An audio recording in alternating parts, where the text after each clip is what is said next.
ayiwe Yesu ashaka nk'abo bameze nkanjye. Narinzi kubyinira icupa.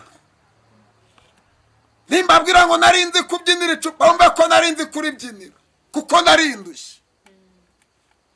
Haleluya. Narakira Kristo Yesu ndi umusore w'imyaka 17, 18, narinzi kubyinira icupa. Yewe narinzi no guhogosa.